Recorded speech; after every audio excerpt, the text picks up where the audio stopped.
Hello students, मैं एक बार फिर से आप सभी का स्वागत करता हूं अपने यूट्यूब चैनल डिप्लोमा लेक्चर में। आज हम बात करने वाले हैं civil engineering third semester students के लिए hydraulic and hydraulic machine subject के बारे में, जिसमें हम बात करेंगे चैप्टर नंबर 3 हाइड्रोस्टेटिक प्रेशर, द्रव स्थैतिक दाब के बारे में। अगर हम चैप्टर 2 और चैप्टर 1 की बात करें, जिसमें जो जनरल चीज़ें थी और फ्रूट की प्रॉपर्टीज़ थी, फ्रूट कितने प्रकार के होते हैं, कौन कौन से फ्रूट्स होते हैं, उन सब के बारे में आप सभी को अमरेश सर ने अच्छे से एक्सप्लेन किया है। अगर अभी तक आप सभी ने उन सभी लेक्चर्स को नहीं देखा है तो डिस्क्रिप्शन बॉक्स में प्लेलिस्ट का लिंक मिल जाएगा, या फिर आप ऊपर आई बटन पर क्लिक करके उन सभी लेक्चर्स को देख सकते हैं और अपनी प्रिपरेशन को कर सकते हैं। और अगर आप चैनल पर नए हैं तो चैनल को सब्सक्राइब कर सकते हैं और अपने दोस्तों के बीच में ज़्यादा से ज़्यादा शेयर कर सकते हैं। तो शुरू करते हैं आज के लेक्चर को, जिसमें हम बात करेंगे हाइड्रोस्टेटिक प्रेशर, द्रव स्थैतिक दाब के बारे में। ठीक है, हाइड्रोस्टेटिक प्रेशर में सबसे पहली क्या आता है कि द्रव स्थैतिक। ये स्थैतिक तो आप जानते हैं कि जो द्रव स्थैतिक मतलब जो द्रव स्थिर है, हाइड्रोस्टेटिक मतलब द्रव स्थिर है, और प्रेशर दाब के बारे में बेसिकली ये तो हम जानेंगे कि जो द्रव स्थिर है उस पर लगने वाले दाब के बारे में हम इसमें पढ़ेंगे, किस किस तरह से दाब लगते हैं और कैसे हम उनको फाइंड आउट करते हैं, उनके बारे में बात करेंगे। तो बेसिकली क्या बात हम करेंगे इसमें, प्रेशर के बारे में बात करेंगे। प्रेशर कौन कौन से होते हैं, जो हमारे जो लिक्विड्स, जो फ्लूइड्स होते हैं, जो द्रव होते हैं, उन पे जो कौन कौन से दाब लगते हैं उनके बारे में बात करते हैं। सबसे पहले हम बात करते हैं टोटल प्रेशर। ठीक है, टोटल प्रेशर क्या होता है। सबसे पहले जो इसमें जनरल टर्म, कुछ जनरल टर्म्स हैं, उनके बारे में बात कर लेते हैं, फिर हम एक एक करके बात करेंगे। इसी चैप्टर में हम बात करेंगे कि आपका पास्कल लॉ क्या होता है। ठीक है, इसके बारे में क्या हम इसी चैप्टर में बात करेंगे। ठीक है, तो सबसे पहला जो टर्म आता है इसमें वो आता है कि टोटल प्रेशर। बात करते हैं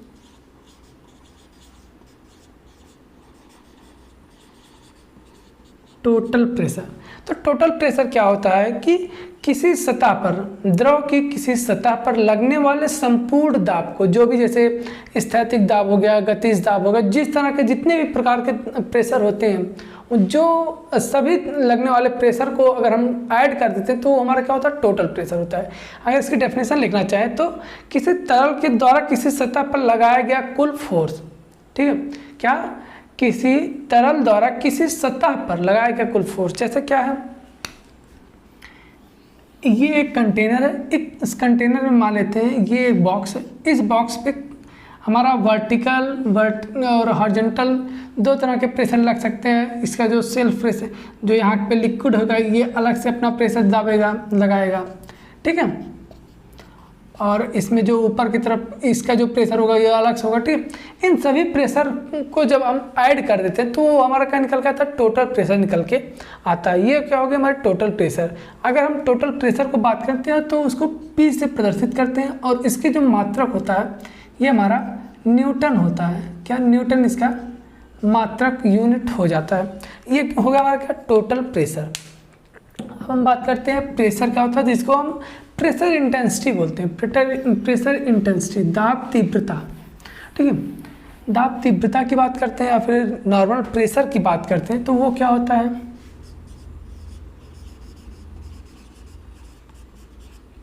जो प्रेशर होता है, ये टोटल प्रेशर मतलब कि संपूर्ण दाब हो गया, कि जितने भी दाब लग रहे हैं उस पर, उन सभी को अगर हम ऐड कर लेते तो हमारा संपूर्ण दाब हो जाता है। लेकिन अगर हम प्रेशर या फिर प्रेशर इंटेंसिटी की बात करते हैं, किसकी, प्रेशर इंटेंसिटी। अगर हम प्रेशर इंटेंसिटी की बात करते हैं तो दाब तीव्रता क्या होता है कि पर इकाई क्षेत्रफल पर लगने वाले प्रेशर को, मतलब कि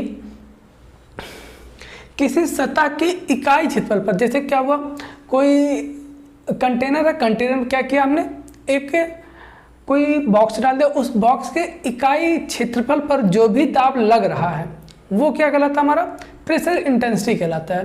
ठीक है, जैसे क्या किया, प्रेशर इंटेंसिटी,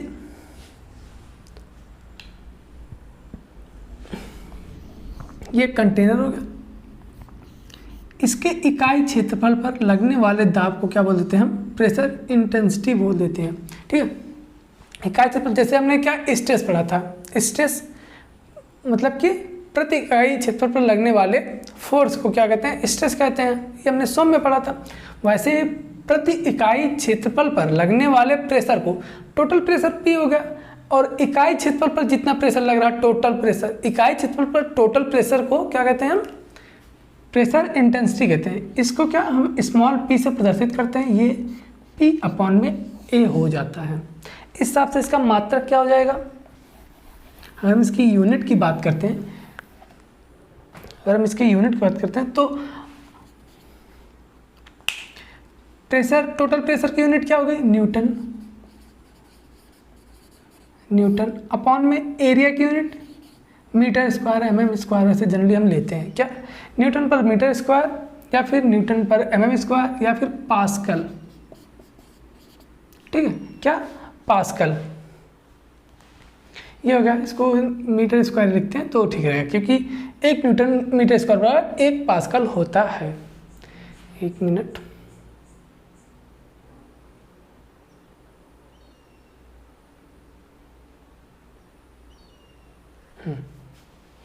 ठीक है। क्या प्रेशर की यूनिट, टोटल प्रेशर कितना लग रहा है उस पर? 1 न्यूटन, और कितने एरिया पे लग रहा है? Meter square. इकाई क्षेत्रफल पर लगने वाले प्रेशर को क्या प्रेशर इंटेंसिटी कहते हैं। ये हमारे क्या हो गए? न्यूटन पर मीटर स्क्वायर या फिर पास्कल।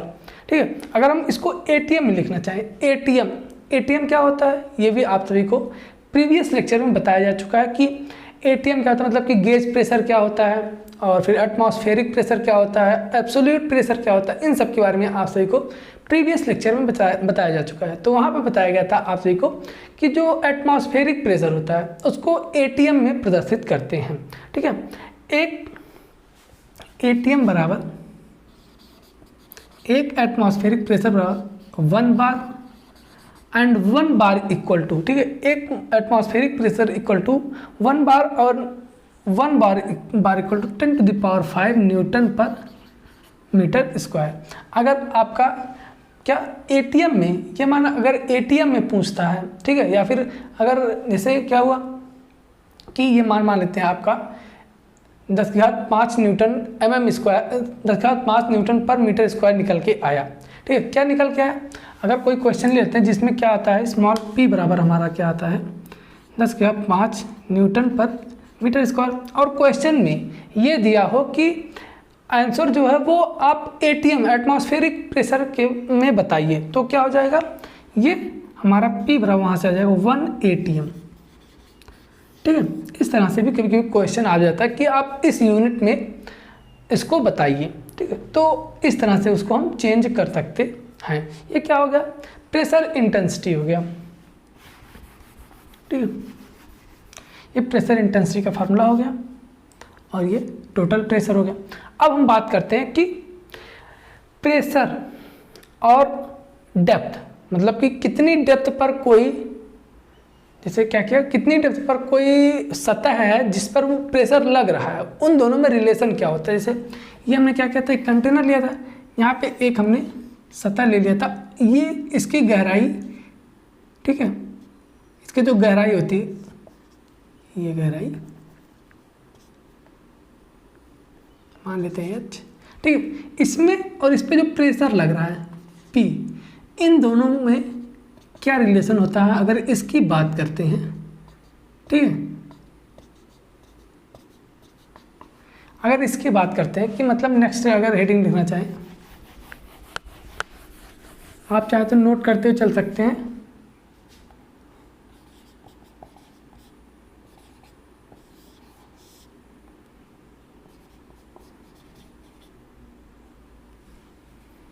ठीक है,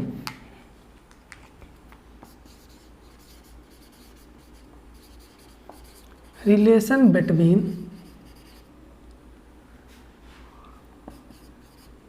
प्रेशर एंड डेप्थ। ठीक है, relation between pressure and depth, इन दोनों में क्या रिलेशन होता है कि इस पर जो लगने वाला प्रेशर P है और कितनी हाइट पे वो वस्तु है, उन दोनों में क्या रिलेशन होता है अगर इसकी बात करते हैं, ठीक है। तो मान लेते हैं, ठीक है, इसका वेट जो लग रहा है वो W लग रहा है, ठीक है।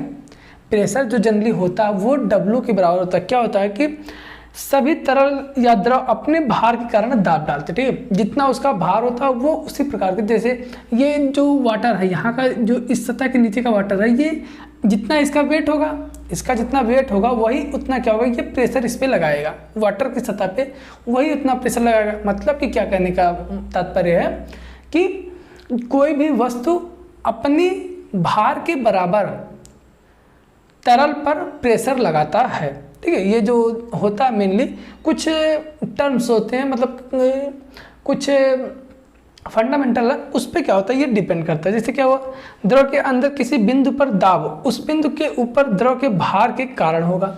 ये पहली पॉइंट हो गई, नोट पॉइंट, आप चाहे तो नोट कर सकते हैं। और नेक्स्ट पॉइंट क्या होगी, द्रव के अंदर किसी बिंदु पर जो दाब तीव्रता होती है वो कैसे फाइंड आउट होती है, ठीक है, उसको देखते हैं। तो हमारे पास क्या फॉर्मूला है, दाब तीव्रता बराबर P बराबर टोटल प्रेशर अपॉन में एरिया, और P बराबर क्या किया यहाँ पे हमने W लिख दिया, P बराबर कैपिटल W हमने लिखा, ठीक है। और कैपिटल स्मॉल W बराबर हमने क्या स्पेसिफिक वेट बराबर पढ़ा था, कैपिटल W अपॉन में वॉल्यूम, ठीक है। वेट अपॉन में वॉल्यूम ये हमारा स्पेसिफिक वेट कहलाता है। Specific weight capital W upon में V होता है। तो यहाँ से कैपिटल W बराबर क्या हो जाएगा, W इंटू V, ये हमारे पास फॉर्मूला निकल के आ जाएगा।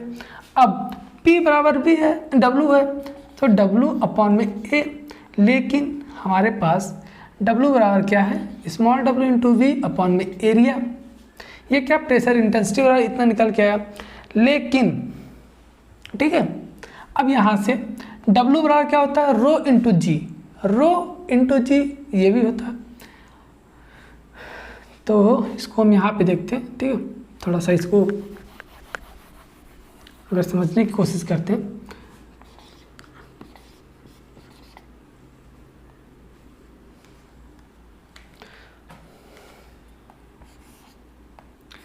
कैपिटल P बराबर W है और कैपिटल स्मॉल w बराबर कैपिटल W अपॉन में V, और कैपिटल W बराबर W इंटू V, और स्मॉल w बराबर क्या होता है कि रो जी इंटू V हो जाएगा। ये हमारा स्मॉल w हो जाएगा, सॉरी कैपिटल W, ठीक है। तो यहाँ से क्या हो जाएगा देखते हैं, P बराबर हो जाएगा डायरेक्ट हम इसका, ये P बराबर इसको हम लिखते हैं कैपिटल W अपॉन में एरिया, कैपिटल W का मान रो जी V अपॉन में एरिया। वॉल्यूम क्या होता है हमारा B, D और H, रो जी B D इंटू H, और एरिया क्या होता है B इंटू D, ठीक है। B D H, अगर ये कुछ ऐसा रहा होगा, ये कुछ ऐसा रहा होगा, ठीक, कंटेनर कुछ ऐसा रहा होगा, तो इसके कुछ विड्थ होगी, कुछ हाइट होगी और कुछ डेप्थ, सॉरी ये देखिए इसका नहीं, इसका हम ले रहे हैं, ये B D और H ये हम ले लेते हैं, ठीक है। तो यहाँ से क्या फॉर्मूला निकल के आएगा, B D कैंसिल हो जाएगा, क्या निकल के आएगा, रो जी इंटू H, ये हमारा प्रेशर इंटेंसिटी निकल के आएगा, ठीक है। फाइनली जो हमारा फॉर्मूला निकल के आएगा रो जी इंटू H। यहाँ से यहाँ पे रो क्या होगा, रो जो होता है ये डेंसिटी होती है। डेंसिटी किसकी होती है, ठीक है। रो की बात करते हैं, जो लिक्विड यहाँ पे होता है, जो फ्लूइड होता है वहाँ उसकी डेंसिटी रो हो जाती है। जी, तो जी आप जानते हैं स्मॉल जी जो ग्रेविटेशनल फोर्स होता है 9.81 लगता है, वो हमारा हो जाता है। और H ये हाइट हो जाएगी, ठीक है, कितनी हाइट पर वो वस्तु रखी हुई है वो हमारी H हो जाएगी। इसको B LBH लिख सकते हैं, BD ना लिख करके तो और बढ़िया रहेगा। LB सॉरी, ठीक है। तो ये क्या हमारा निकल के आएगा फाइनली, ये फार्मूला आप सभी के लिए इंपॉर्टेंट हो जाता है। इस पर क्वेश्चन आप सभी के आते हैं लगाने के लिए, ठीक है। रो GH डायरेक्टली यहाँ से प्रेशर इंटेंसिटी निकल के आता है आप सभी का, ठीक है। तो ये क्या हुआ, relation between pressure and depth. ये हो गया प्रेशर इंटेंसिटी और डेप्थ, मतलब ये हाइट हमारी, इन दोनों में क्या रिलेशन हो गया। अब यहाँ से एक चीज़ हमको समझ में आती है कि द्रव के अंदर किसी बिंदु पर जो दाब तीव्रता होती है वो क्या होती है कि द्रव के आपेक्षिक भार तथा उस बिंदु पर द्रव की ऊंचाई के गुणनफल के बराबर होती है। ये यहाँ पे लिख सकते हैं। क्या लिख सकते हैं उसको देखते हैं। अगर हम एक पॉइंट लिखना चाहें तो क्या लिख सकते हैं कि द्रव के अंदर किसी बिंदु पर दाब तीव्रता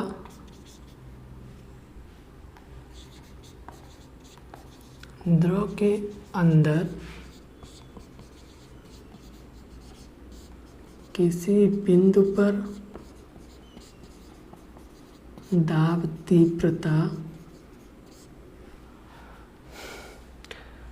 द्रव के आपेक्षिक भार, मतलब स्मॉल w, द्रव के आपेक्षिक भार स्मॉल w तथा उस द्रव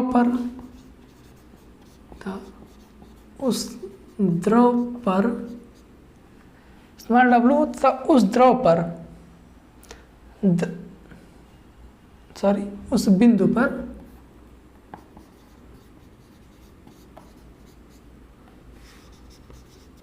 द्रव की ऊंचाई के गुणनफल के बराबर होता है, ठीक है। ये एक पॉइंट निकल के आया। और नेक्स्ट पॉइंट, यहाँ से फॉर्मूला हम लिख सकते हैं रो बराबर, ये रो और जी जो है इसको क्या W लिख सकते हैं, स्मॉल w, क्या स्मॉल w इंटू H, ठीक है, रो जी H, ठीक है। ये भी फॉर्मूला लिख सकते हैं क्योंकि क्या होता है आपको अपेक्षिक भार स्पेसिफिक वेट दे देगा और हाइट दे देगा तो आपको प्रेशर इंटेंसिटी पूछ लेगा, क्योंकि आपको रो का मान देगा। जैसे अगर मरकरी है तो वहाँ पे रो का मान दे देगा, ठीक है। वाटर है तो रो का मान दे देगा। तो ऐसे क्या करता है, कभी इस फार्मूले से क्वेश्चन आ जाता है, कभी इस फार्मूले से क्वेश्चन आ जाता है। तो आपको दोनों फार्मूला याद रखने की जरूरत होती है। और नेक्स्ट पॉइंट जो इसमें आता है कि द्रव में किसी बिंदु पर दाब तीव्रता उस द्रव की, ठीक है, उस द्रव की ऊंचाई के समानुपाती होता है। जो द्रव की ऊंचाई है, ये H ये वाला नहीं होगा, थोड़ा सा माफ़ कीजिएगा, ये H होगा, ठीक है।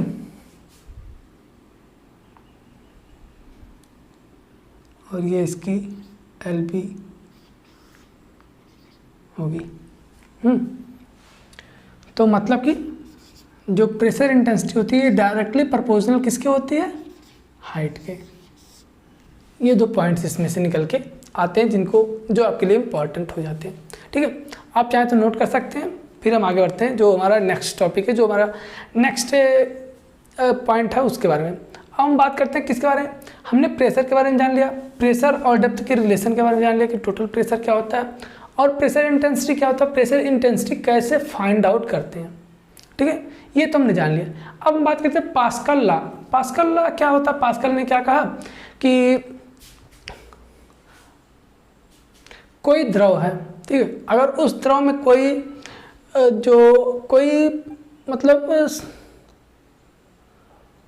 कोई खंड डाल देते, मतलब कि कोई टुकड़ा डाल देते किसी चीज़ का, मान लेते हैं एक क्या इन्होंने पास्कल ने क्या किया था, उसमें एक प्रिज्म डाल दिया था जो कि त्रिभुजाकार था।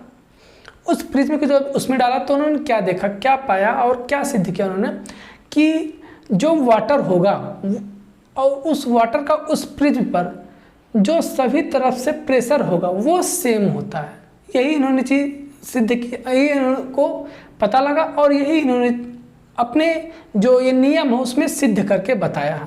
ठीक है, तो उन्हीं के बारे में देखते हैं। जैसे यहाँ पे हमने बताया कि जो प्रेशर उसके वेट के कारण लग रहा है। अब हम बात करते हैं पास्कल लॉ की, इसमें किस तरह से चारों तरफ से लग रहा है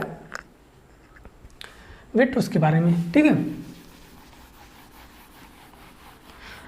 तो एक इम्पॉर्टेंट नोटिस आप सभी के लिए, अगर आपको नोट्स डाउनलोड करना है इसका, ठीक है,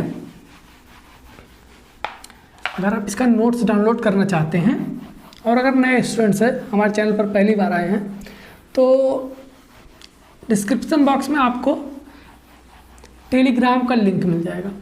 आप वहाँ से टेलीग्राम ग्रुप को ज्वाइन कर सकते हैं और नोट्स डाउनलोड कर सकते हैं। और अगर आप नहीं ज्वाइन कर पा रहे हैं तो हमारा व्हाट्सएप नंबर है 7080230152। आप इस पर क्या करते हैं, हमसे कांटेक्ट कर सकते हैं और फिर हम आपको बता देंगे कि आपको नोट्स कैसे मिलेगा। ठीक है, एक पर्टिकुलर हम वीडियो बना देंगे कि आप नोट्स कैसे डाउनलोड कर सकते हैं और नोट्स कहाँ पे किस फोल्डर में जाने के बाद आपको मिलेगा। ठीक है, तो ये हमारा व्हाट्सएप नंबर है 7080230152। यहाँ पे हमसे आप कांटेक्ट कर सकते हैं और आपके जो भी कोई डाउट्स हों, चाहे वो किसी सब्जेक्ट से रिलेटेड हो, कोई क्वेश्चन हो या फिर और कोई भी डाउट्स हो, तो आप हमसे इस नंबर पर कांटेक्ट करके हमसे बात कर सकते हैं। ठीक है, हम बात करते हैं पास्कल लॉ की कि पास्कल ने क्या कहा। पास्कल साहब कहाँ थे आप?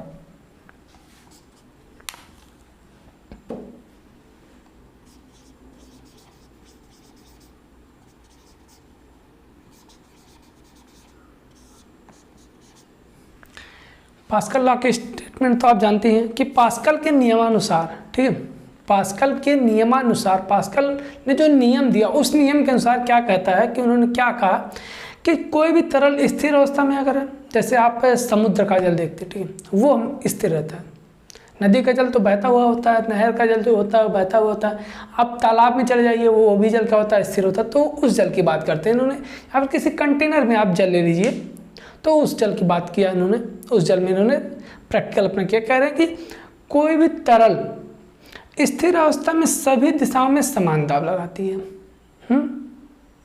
जैसे अगर कोई कंटेनर ले लेते हैं, उस कंटेनर की ही बात करते हैं। उस कंटेनर में क्या करते हैं, उन्होंने पानी डाल दिया और फिर उन्होंने देखा कि कंटेनर की सभी दिशाओं में, चाहे ये साइड हो, चाहे ये साइड हो, चाहे तली हो, सभी दिशाओं में वो क्या करा, समान प्रेशर, ना कि ऐसे कुछ नहीं। जैसे क्या हुआ, अगर ये सतह है तो ये प्रेशर पूरा समान लग रहा है।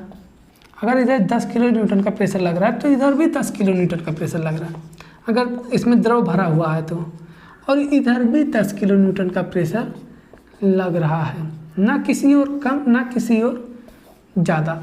ठीक है, तो ये इन्होंने पाया जब इन्होंने प्रैक्टिकल किया, अपना देखा, सिद्ध किया। तो उन्होंने एक फार्मूले से, मतलब कि कुछ एजम्पशंस माने और उन एजम्पशंस की बेसिस पे इन्होंने इसको सिद्ध करने की कोशिश की। और कैसे सिद्ध किया, तो क्या किया इन्होंने, एक कंटेनर ले लिया और उस कंटेनर में एक प्रिज्मा आकार की कोई वस्तु डाल दी। ठीक है, उसके बाद मान लेते हैं वो वस्तु कुछ इस तरह से बनी हुई है, उसको हम बना लेते हैं।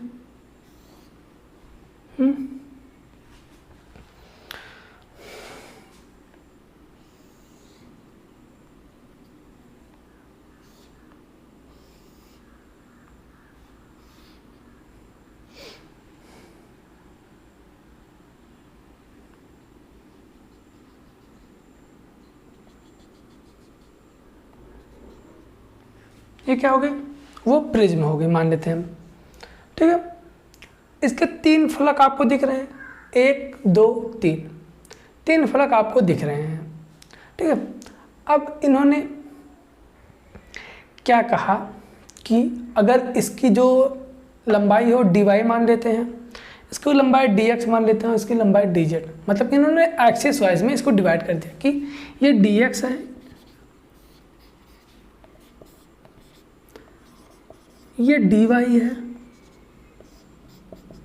और ये dz है।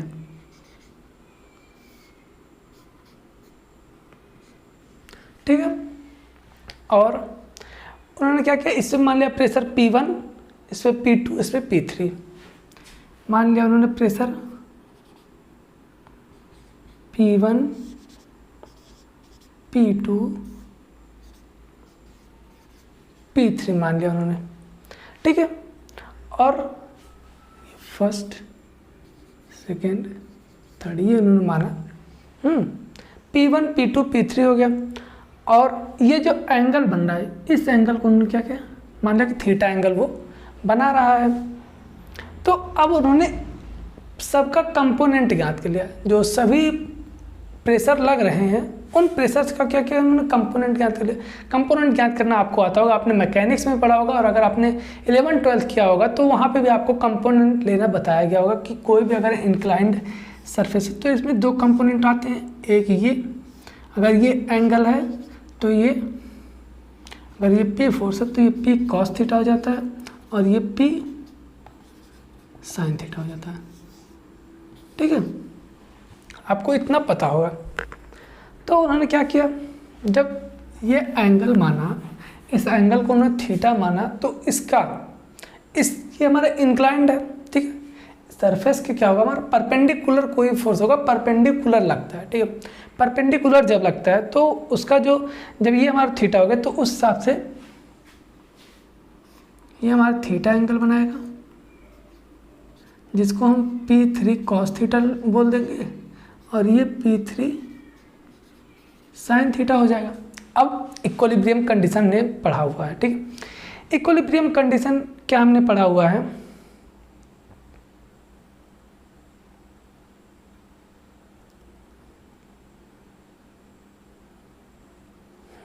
ठीक है। इक्विलिब्रियम कंडीशन क्या होता है कि sum of vertical forces 0, sum of horizontal forces 0 और सम ऑफ मोमेंट 0। ये हमने सोम में, मैकेनिक्स में और पहले भी फर्दर हमने ये पढ़ा हुआ है, ठीक है। ये साम्य अवस्था जिसको हिंदी में बोलते हैं इक्विलिब्रियम कंडीशन।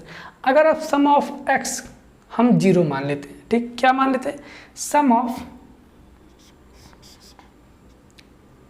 x डायरेक्शन में जितने भी फोर्सेस लग रहे हैं उनको हमने 0 मान लिया। x डायरेक्शन करूँ, ये हमारी x डायरेक्शन होती है, ये हमारी y डायरेक्शन होती है, ये हमारी z डायरेक्शन होती है, ठीक है। तो sum of x direction, sum of force of x direction को हमने 0 मान लिया। तो x डायरेक्शन में कौन सी फोर्स लग रही है, ये हमारी P2 लग रही है, और क्या लग रही है, ये हमारी इस डायरेक्शन में लग रही है, ठीक है। इस डायरेक्शन में ये अगर एक फोर्स इस डायरेक्शन में लग रही है, इसको अगर हम पॉजिटिव लेते तो इधर लगने वाले फोर्स को हम निगेटिव लेते हैं, और अगर सभी फोर्सेस इधर लग रहे हैं तो सभी फोर्सेस क्या करते हैं, पॉजिटिव लेते हैं। अगर इसको पॉजिटिव लेंगे तो ये हमारा निगेटिव हो जाएगा, ठीक है। दोनों में से एक हमारा निगेटिव होगा अगर अपोजिट डायरेक्शन होता है तो, ठीक है। तो sum of forces of x direction equal to 0 हमने लिया, तो यहाँ से क्या है हमारे पास, P2 minus P3 sin theta बराबर 0। यहाँ से क्या आ जाएगा, P2 बराबर P sin थीटा, P2 बराबर P3 sin थीटा, ये आ गया। फिर अब क्या किया हमने, P2 क्या है, ये P हमारे पास क्या है, टोटल प्रेशर, लेकिन हमको क्या प्रेशर इंटेंसिटी ज्ञात करना है। तो प्रेशर इंटेंसिटी क्या हो जाएगा,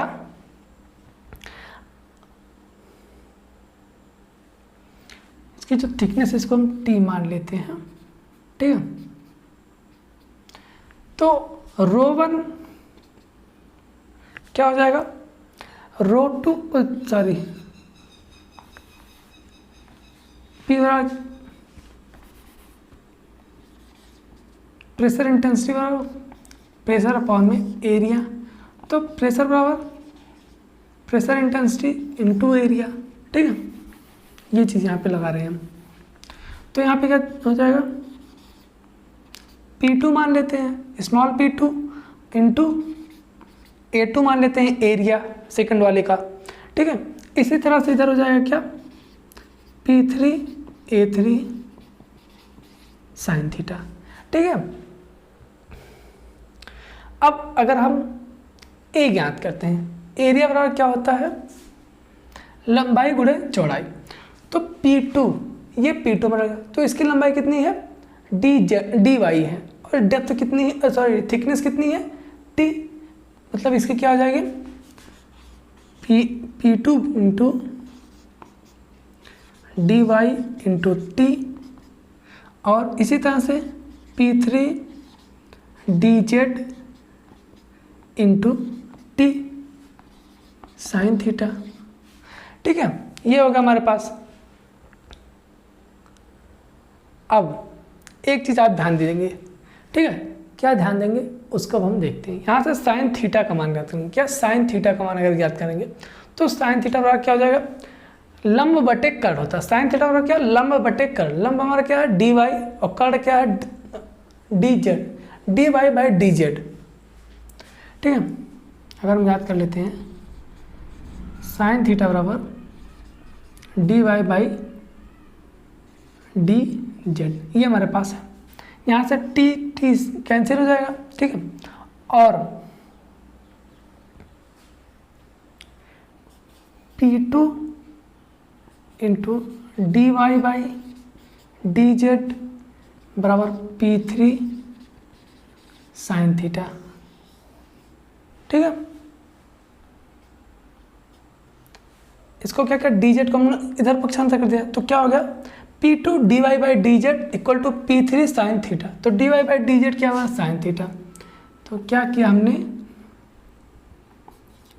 P2 इंटू साइन थीटा हो जाएगा बराबर P3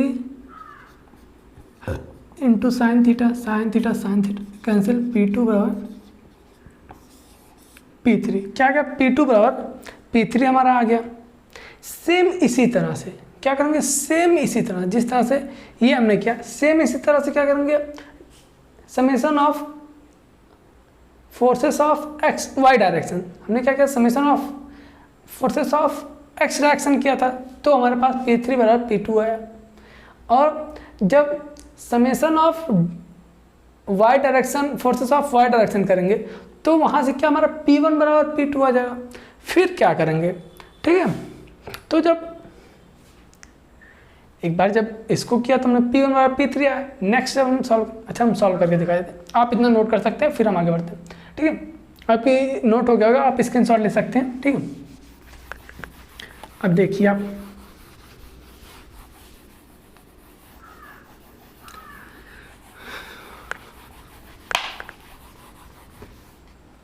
अब हम बात करते हैं कि summation of forces of Y direction equal to 0 करते हैं। क्या हो जाएगा, P1 minus P3 cos theta और माइनस W बराबर 0। P3 cos theta minus W बराबर 0। अब इसको P1 बराबर P3 cos theta minus plus W। ठीक है, ये हमारे पास आता है फॉर्मूला। अब क्या करेंगे, इसको हम एरिया के फॉर्म में लिखते हैं। एरिया के फॉर्म में कैसे जाएगा, स्मॉल P1 इंटू A1 बराबर ये क्या हो जाएगा, small P3 into A3 cos theta, और W बराबर क्या हो जाएगा हमारे पास, रो जी वी हमारे पास फॉर्मूला होता है। क्या W बराबर क्या होता है, रो जी वी, ये हमारे पास फार्मूला होता है। ठीक है, रो जी वी ये हमारे पास फॉर्मूला होता है। अब हम P1 A1 हमारा क्या हो जाएगा, डी एक्स इंटू टी बराबर P3 A3 into T, sorry A3 नहीं, D Z into T cos theta, और रो जी वी क्या हो जाएगा, वॉल्यूम बराबर लेंथ विड्थ इंटू हाइट। तो या फिर इसको हम लिख सकते हैं एरिया इंटू हाइट। ठीक है, एरिया इंटू हाइट लिख सकते हैं ना।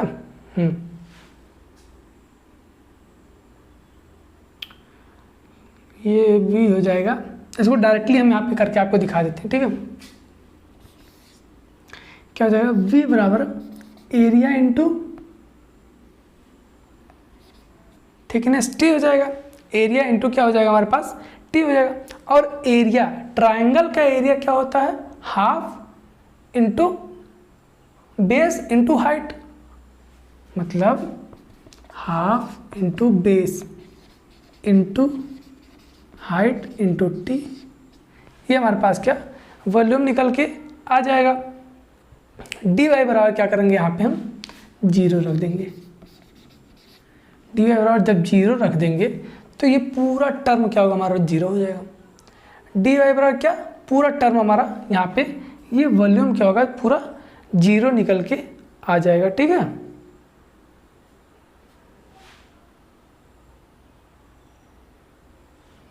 नहीं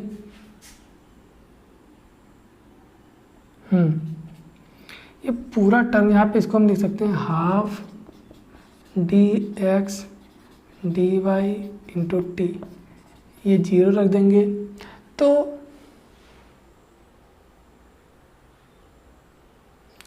क्या हो जाएगा,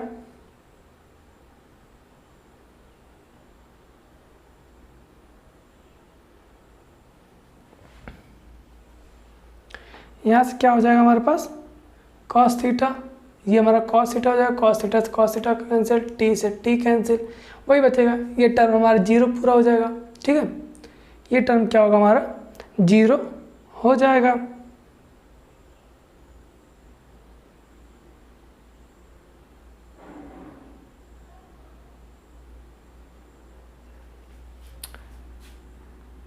ये टर्म हमारा 0 हो गया। P1 D X by D Z into T बराबर P3 D two T cos theta, ये पूरा ऐसे हमने काट दिया डायरेक्टली। ठीक है, ये हो गया। P1 बराबर P3 यहाँ से आया, इसके पहले वाले से P2 बराबर P3 आया था। तो दोनों इक्वेशंस अगर हम देखें तो P1 बराबर P2 बराबर P3 निकल के आ गया। ठीक है, फाइनली ये हमारा निकल के आता है।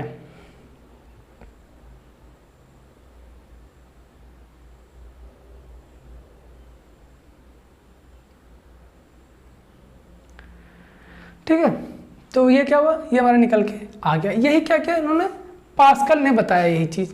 ठीक है, कि जो फोर्स होता है, ये जो प्रेशर लग रहा है, ये सभी डायरेक्शन में क्या होगा, समान होगा। जो P1 यहाँ से लगेगा, P2 P3 जो भी लगेगा, सभी दिशाओं में समान प्रेशर दाबता है। जो प्रेशर इंटेंसिटी है, दाब तीव्रता, वो सभी दिशाओं में क्या है, समान है। यही और पास्कल ने कहा था कि फाइनली ये हमारा प्रूफ होके आता है कि P1 और P2 बराबर P3।